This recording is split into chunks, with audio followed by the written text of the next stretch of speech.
بسم اللہ الرحمن الرحیم۔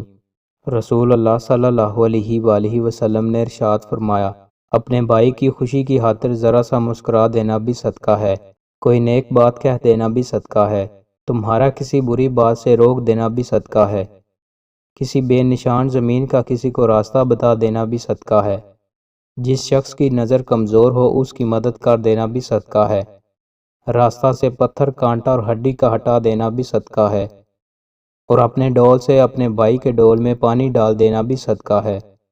رسول اللہ صلی اللہ علیہ وآلہ وسلم نے ارشاد فرمایا کہ جو کھانا تو کھلائے تیرے لیے صدقہ ہے، اور جو کھانا اپنی بیوی اور اپنے بچوں کو کھلائے وہ بھی صدقہ ہے، اور جو اپنے نوکر کو کھلائے وہ بھی صدقہ ہے۔ دوستو، مزید اچھی ویڈیوز کے لیے ہمارے چینل کو سبسکرائب لازمی کریں۔ بہت شکریہ۔